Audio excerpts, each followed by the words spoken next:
Hello, dear ones, how are you? I hope you all are fine. So, here we met again to start a new story, which is We Are Not Afraid to Die If We Can All Be Together. This story is basically written by Gordon Cook and Alan East. ये story basically एक adventurous story है जिसको पढ़ने के बाद हमको पता लगेगा कि यहाँ पर जो मर्चेंट है एक व्यापारी है और व्यापारी कौन है वो ऑथर है। तो ऑथर अपने आप को एज अ व्यापारी बताता है। यहाँ पर वो बताता है कि मैं एक व्यापारी हूँ और क्योंकि वो एक व्यापारी है तो उसका जहाज़ पर इधर से उधर जाना लगा रहता था क्योंकि व्यापारी होने की वजह से। लेकिन इस बार क्या हुआ कि यहाँ पर उन्होंने पूरी फैमिली को शिप में बैठाया और शिप में बैठाने के बाद में सोचा कि चलो ट्रैवलिंग करते हैं। और वो ट्रैवलिंग वो टूर कोई छोटा मोटा टूर नहीं, काफ़ी लंबा टूर, जैसा कि 200 साल पहले जेम्स कुक ने किया था।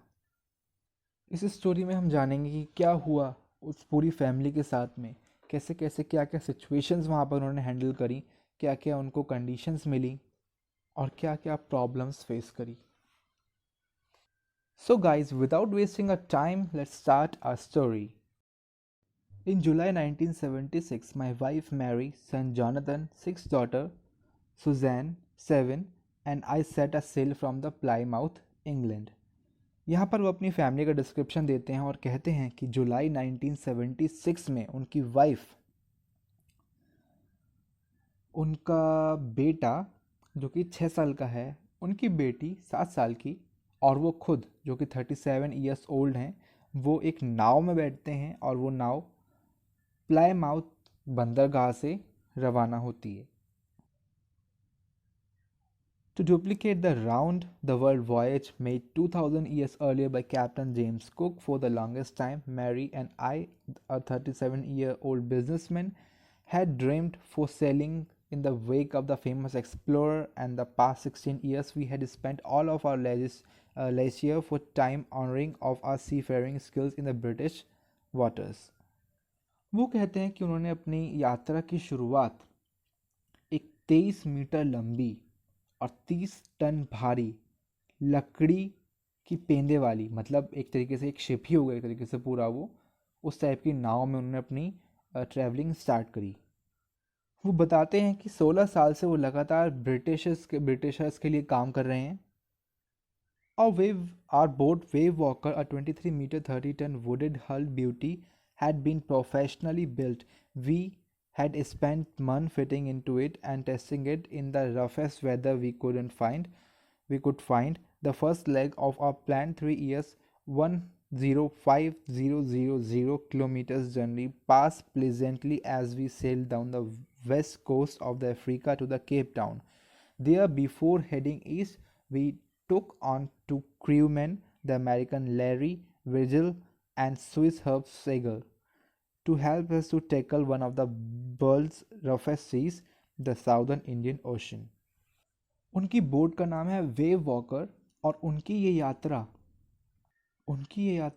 3 साल की थी, यानी कि 10 लाख 5,000 किलोमीटर लंबी।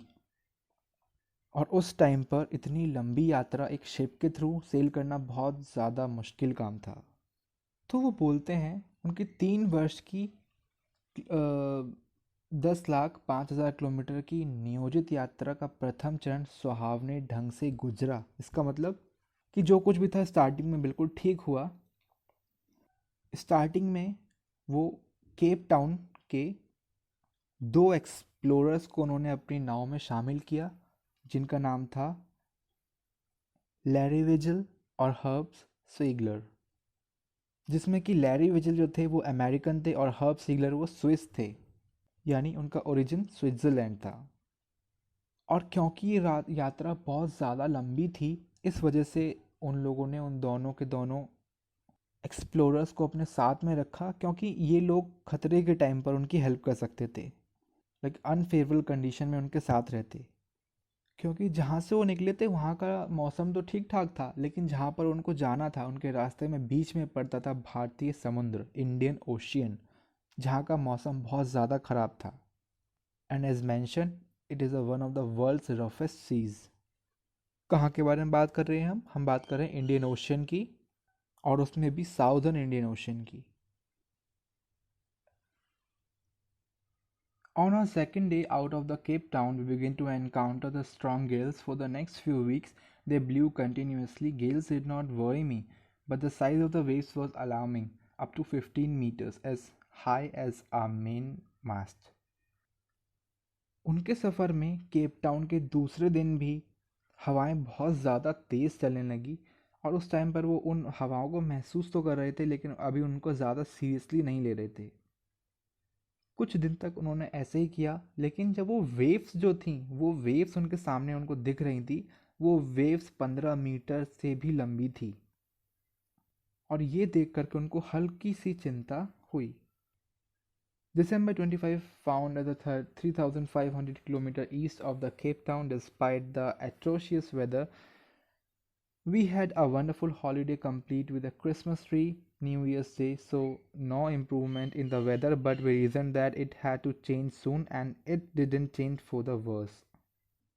25 दिसंबर को वो केप टाउन से 3,500 किलोमीटर ईस्ट की तरफ को थे, मतलब वो केप टाउन से ईस्ट की तरफ को जा रहे थे, और अभी तक उन्होंने 3,500 किलोमीटर का सफ़र तय कर लिया था। और यहाँ पर आते आते उनका वेदर जो था, उनका मौसम जो था, वो ठीक ठाक था, लेकिन इतना भी अच्छा नहीं, थोड़ा बहुत ख़राब था। लेकिन इस वेदर में, इस मौसम में भी उन्होंने अपने न्यू ईयर को सेलिब्रेट किया, क्रिसमस को सेलिब्रेट किया। मतलब इस चीज़ से उनका ये पता लगता है कि अनफेवरेबल कंडीशन में भी उन्होंने जीना सीख लिया था। लेकिन वो लगातार ये प्रार्थना कर रहे थे कि काश मौसम सही हो जाए, काश मौसम सही हो जाए। लेकिन मौसम सही होने की वजह के बजाय और ख़राब होता चला जा रहा था। यहाँ तक कि 2 जनवरी को इतनी ज़्यादा वहाँ पर वेव्स उठी, उनको खतरा महसूस हुआ। पुराने समय में जिस तरीके से आज के समय के जो शिप्स हैं, वहाँ पर तो मोटर्स की हेल्प से यहाँ पर शिप्स को मूव किया जाता है। लेकिन पुराने समय में मोटर का यूज़ ना होने पर, बेसिकली मोटर का इन्वेंशन ना होने पर, यहाँ पर हम सीधे सीधे हवा को यूज़ करते थे शिप्स को चलाने के लिए।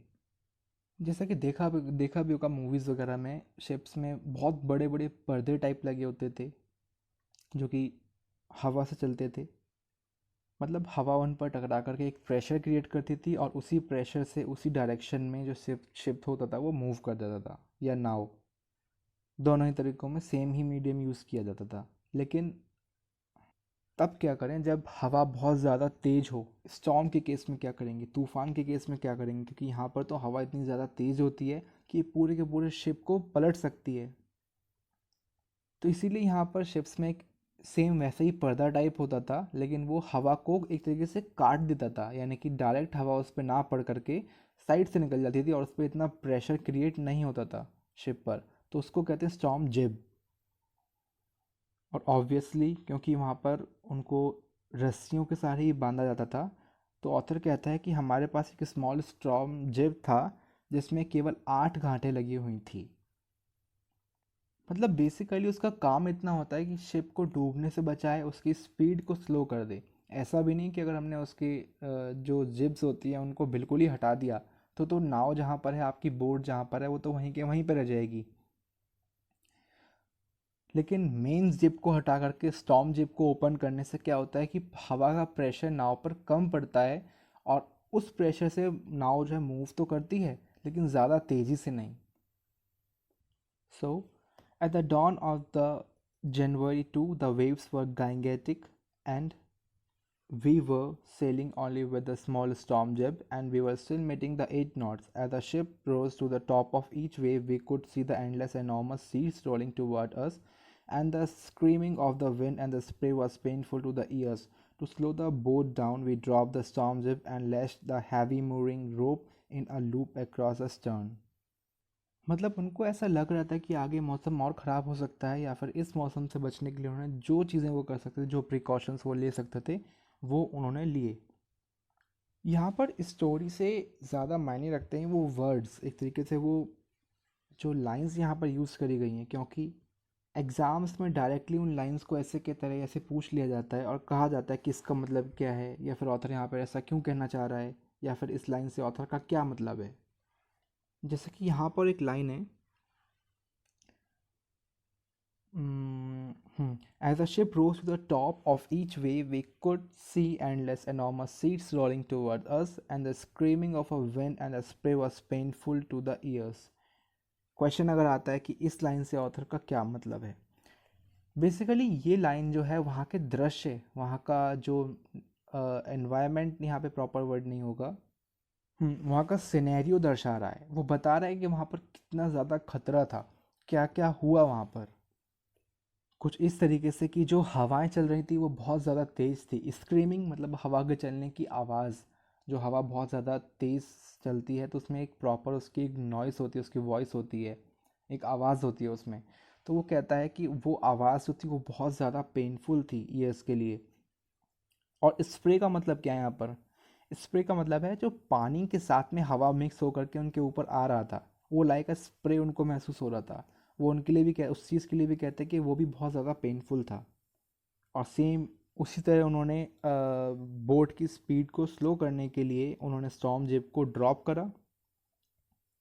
तो यहाँ पर उसकी स्पीड स्लो करने के लिए उन्होंने एक हैवी रोप ली, जिस रोप से वो नाव को बंदरगाह पर बांधने के काम में लेते थे कि नाव जो है उनकी तैर करके वापस समुद्र में या सी में ना, या रिवर में ना चली जाए। तो जो बांधने वाली रोप होती थी वो काफ़ी ज़्यादा मजबूत होती थी। तो उस रोप का उन्होंने सहारा लिया और उसके स्टर्न, स्टर्न एक पार्ट होता है शिप का, बेसिकली शिप का एक पोर्शन होता है, बैक पोर्शन, उसे स्टर्न कहते हैं, वहाँ पर उसको बांध दिया ताकि जो उसकी स्पीड है वो कम हो जाए। Then we double lashed everything. We threw a life raft drill, attached lifeline, donned our oilskins and their life jackets and waited. इसके बाद उन्होंने और कुछ तो कर नहीं सकते थे अपनी तरफ से, उन्होंने जितनी मेहनत करनी थी, जितनी कोशिश करनी थी वो कर चुके थे। और उसके बाद उन्होंने सिंपल लाइफ जैकेट्स पहन ली और वेट किया तूफान थमने का। The first indication of the impending disaster came out me about at 6 p.m. with the ominous silence. The wind dropped and the sky immediately grew dark. Then came a growing row, an enormous cloud toward the aft of the ship. With a horror, I realized that it was not a cloud, but it is a wave like no other that I ever seen. It appeared perfectly vertical and almost twice as the height of the other waves, with a frightful breaking crest. इंतज़ार करते करते जब उनको लगा कि चलो सब कुछ ठीक होने वाला है, क्योंकि वहाँ पे जो उनको आसपास अपने देखने से पता लग रहा था कि जैसे एकदम से जो भी विंड थी वो थम गई।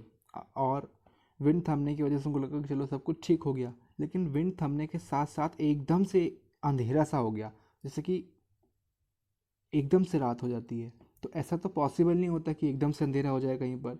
तो उन्होंने अपने आसपास देखा, तो उन्होंने जब देखा तो उनको दिखाई दिया कि एक बहुत बड़ा बादल टाइप का शेप जो है वो उनकी तरफ को आ रहा है। मतलब स्टार्टिंग में उनको वो बादल ही लगा, लेकिन और गौर से देखने पर उनको पता लगा कि वो बादल नहीं है, वो एक वेव है। और कैसी wave?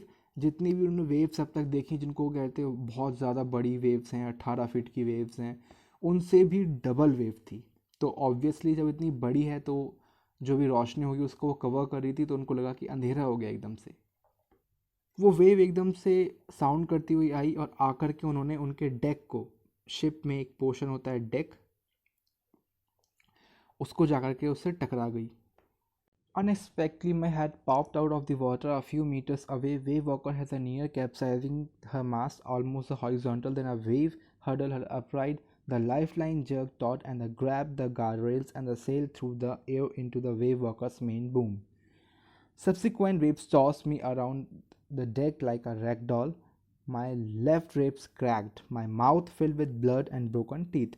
Somehow I found the wheel line up to the stern for the next wave and hung on. अब यहाँ पर जब ऑथर ने पूरी तरीके से मान लिया था कि हाँ वो नहीं बचेगा, लेकिन तभी अचानक उनका जो सर था वो पानी से बाहर आता है और वो देखते हैं कि जो शिप है वो लगभग डूबने ही वाला है। लेकिन तभी पीछे से एक बहुत बड़ी वेव आती है। वो वेव उस शिप को तो सीधा करती करती है, साथ में उनको भी वो वापस उस नाव पर फेंक देती है किसी गुड़िया की तरह। और वो इतनी तेज़ी से गिरते हैं कि उनकी रिब्स टूट जाती हैं, उनका माउथ जो है उसके अंदर टीथ्स होते हैं वो सब टूट जाते हैं और उनके माउथ फिल्ड विद ब्लड। लेकिन तब भी वो अपनी परवाह ना करते हुए वो शिप पे जाते हैं, व्हील को संभालते हैं और अगले आने वाली वेव के लिए तैयारी करते हैं। Water, water everywhere. I could feel that the ship had water below, but I dared not abandon the wheel to investigate. अब यहाँ पर वो शिप में ऊपर व्हील वाले हिस्से में वो अकेले हैं यहाँ पर अभी, और उनको इस बात का डर है कि हो सकता है जब इतना बड़ा हादसा हो गया है कि इतनी शिप जो थी बिल्कुल पानी से टकराई इतनी बुरी तरीके से, तो हो सकता है कि पानी नीचे भी भर गया हो। मतलब शिप में दो हिस्से होते हैं, एक हिस्सा वो जहाँ पे ऊपर का हिस्सा हो गया और दूसरा हिस्सा वो जिसमें नीचे लोग रहेंगे, जहाँ पर बोट में भी सेम सिंपली मतलब एक टाइप का एक रूम टाइप कह सकते हैं उसको हम, जो कि जहाँ पर नीचे लोग रहते हैं। तो उन्हें इस बात का डर था कि कहीं वहाँ भी पानी ना भर गया हो।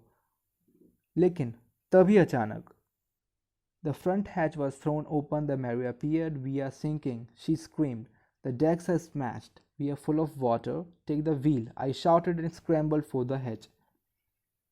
उनके पास नीचे जाने का टाइम तो नहीं था उस टाइम पर, क्योंकि उनको अगली लहर की तैयारी करनी थी कि आगे आने वाली जो वेव है वो कहीं और इससे ज़्यादा बद से बदतर ना हो जाए। तो उन्होंने वो उस वेव की तैयारी कर ही रहे थे कि अचानक से उनका जो हैच है, हैच एक टाइप का रास्ता होता है एक, जिससे मैरी बाहर निकली और आकर के वो चिल्लाते हुए कहती है कि ऐसा है कि पानी नीचे सब में भर चुका है और हम डूब रहे हैं। अब मैरी नीचे से आई है, अभी उसे इस बारे में कुछ भी नहीं पता कि हमारे ऑथर साहब तो पानी में से ऑलरेडी होके आए हुए हैं, कि एक बार अभी डूब ही रहे थे, वो वेव से ऊपर आए हैं, उनकी रिब्स टूट चुकी हैं। ये सब उनको मैरी को नहीं पता था। लेकिन ऑथर यहाँ पर भी अपनी परवाह ना करते हुए अपनी फैमिली और अपने साथियों की सेफ्टी को ध्यान रखते हुए सब कुछ छोड़ देते हैं, अपने बारे में बिल्कुल नहीं सोचते हैं और मैरी से कहते हैं कि एक काम करो, तुम आकर के ज़रा शिप को संभालो, लो तुम व्हील पकड़ो और मैं ज़रा जाकर नीचे देख के आता हूँ कि क्या हुआ है। Larry and Herb were pumping like a madman, broken timbers hung at crazy angles, the whole starboard having a bulge inward, the closed crockery chats, tents, and toys sloshed about in the deep water. I half swam, half crawled into the children's cabin. Are you all right? I asked. Yes, they answered me from an upper bunk, but my head hurts a bit, said Sue, pointing a big bump above her eyes. I had no time to worry about the bumped heads. Author जब नीचे जाता है तो देखता है उनके साथ में जो हेल्पमैन थे जो उन्होंने केप टाउन से लिए थे, लैरी और हब, वो पानी को पंप से निकालने की कोशिश कर रहे हैं। अब ऑथर जाकर के देखता है कि चलो ये लोग तो ठीक हैं। वो जाके बच्चों के रूम में जाता है, बच्चों के रूम में जाकर के बोलता है कि आर यू ऑल राइट? तो बोलते हैं हाँ मैं ठीक हूँ, लेकिन उनकी बेटी बोलती है मैं ठीक हूँ लेकिन मेरे सर पे थोड़ा सा चोट लग गई है और यहाँ पर ये स्वेल हो गया है। ऑब्वियसली उस टाइम पे ऑथर के पास इतना टाइम नहीं है कि वो जाकर के अपनी बेटी को ट्रीट करे, क्योंकि उससे ज़्यादा ज़रूरी था उसके लिए अभी उन लोगों की जान बचाना। तो वो कहता है अच्छा ठीक है चलो कोई नहीं, और वो जा कर के अपने काम पे लग जाता है। उसका मेन काम वो शिप के अंदर पानी आने से रोकना चाहता था। So after finding a hammer, screws and a canvas, I struggled back into the deck with our starboard side bashed open. We were taking the water with each wave that broke over us. If I couldn't make some repair, we would surely sink. जल्दी से जल्दी वो एक hammer ढूंढते हैं, screws ढूंढते हैं और जाकर के उस पोर्शन में पहुंचते हैं जहां पर पानी की वजह से डेक टूट जाता है। और वो बोलते हैं, मतलब मनी मन सोचते हैं कि अगर मैंने अभी इसका कुछ नहीं किया तो अभी तो हुआ कुछ नहीं है, अभी हम सिंक नहीं हुए हैं, लेकिन नहीं किया तो श्योरली हम सिंक हो जाएंगे। Somehow I managed to squat the canvas and secure the waterproof hatch cover across the gaping hole. Some water continued to stream below, but most of it was now being deflected over the side. जैसे तैसे करके उन्होंने canvas लिया, canvas को as a waterproof material use करते हुए उन्होंने उस होल पर रखा, स्क्रूज लिए, हैमर लिए, उससे वो होल बंद करा। हालांकि अभी भी थोड़ा थोड़ा पानी वहाँ से आ रहा था, क्योंकि एक तरीके से वो उसका उनका वो परफेक्ट सॉल्यूशन नहीं था उस चीज़ के लिए, लेकिन हाँ फिर भी इतना नहीं आ रहा था कि वो सिंक हो जाए। मोस्ट ऑफ द वाटर जो था वो दूसरी साइड चला गया था। More problems arose when our hand pump started to block up with the debris floating around the cabins and the electric pump short circuit. The water level rose threateningly. Back on deck, I found that two spare hand pumps that had been wrenched overboard along with the firstly sail in the jib. The dinghies and the main anchor. अब उनके लिए main problem कहाँ पर आती है? Main problem आती है जहाँ पर उनके पास अभी फ़िलहाल दो पंप हैं, एक मैनुअल पंप है और एक इलेक्ट्रिक पंप है। मैनुअल पंप ख़राब हो जाता है, किस वजह से? क्योंकि वो पानी अंदर आ चुका है और पानी अंदर आने की वजह से जो भी सामान था उनका, वो सामान वहाँ पर तैर रहा होता है, तो उसी में से कुछ सामान जो था वो उस पंप में फंस जाता है। इस वजह से मैनुअल पंप ख़राब हो जाता है और पानी ज़्यादा होने की वजह से वहाँ पर जो इलेक्ट्रिक पंप होता है वो उनका शॉर्ट सर्किट हो जाता है। मतलब उनके दोनों पंप खराब हो चुके हैं और अब उनके पास कोई रास्ता नहीं है, लेकिन तभी उनको याद आता है कि हाँ, शायद हमारे पास दो स्पेयर पंप्स और रखे हुए हैं। और साथ ही साथ उनको ये भी याद आया कि उनके पास एक दूसरा इलेक्ट्रिक पंप भी है जो कि चार्ट रूम फ्लोर पर है, चार्ट रूम फ्लोर के नीचे है। तो उन्होंने पाइप्स के थ्रू कनेक्ट कर दिया उन सबको, और ये देख करके वो बहुत ज़्यादा रिलैक्स फील हो गई कि हाँ, ये काम कर रहा है। और यहाँ पर उनका पानी जो नीचे भरा हुआ था वो धीरे धीरे धीरे कर करके शिप से बाहर जाने लगता है। हालांकि पानी आ भी रहा है। The night dragged on with the endless, bitterly cold routine of a pumping, steering, and working the radio. We are getting no replies to our mayday calls, which is not surprising in this remote corner of the world. अगले दिन वो बहुत ज़्यादा ठंड होती है, बहुत ज़्यादा ठंड का माहौल मौसम होता है और वो रेडियो पे वर्क कर रहे होते हैं। रेडियो पे वर्क करने का मतलब है रेडियो से कनेक्शन करने की कोशिश कर रहे होते हैं कि हाँ, किस तरीके से किसी से बात हो जाए हमारी। लेकिन वो एक ऐसे हिस्से में थे जहाँ पर रेडियो वेव्स वहाँ नहीं पहुँच रही होंगी और उनसे उनका कनेक्शन नहीं पहुँच हो पा रहा था। Sue's head had swollen alarmingly. She had two enormous black eyes, and now she showed us a deep cut on her arm. When I asked why she hadn't made more on her injuries before this, she replied, I didn't want to worry for when you were trying to save us all. स्यू का head जो था, सू यानी Suzanne जो थी, उनका head जो था वहाँ पर चोट लगने की वजह से काफ़ी ज़्यादा स्वेलिंग वहाँ पे आ चुकी थी। और बाद में उन्होंने दिखाया ऑथर को कि देखो, मेरे हाथ पर भी चोट लगी है। तो ऑथर बोलता है कि तुमने मुझे पहले क्यों नहीं बताया इस बारे में? तब सुजैन कहती है कि पापा, आप जो थे हम लोगों को बचाने की कोशिश कर रहे थे उस टाइम पे, अगर मैं ये सब दिखाती तो आप हमको लेके ही वरिड हो जाते, आप काम नहीं कर पाते। सो यहाँ पर हम करते हैं अपने लेक्चर को स्टॉप और स्टोरी कंप्लीट करने के लिए वेट करते हैं अगले लेक्चर के लिए। Thank you.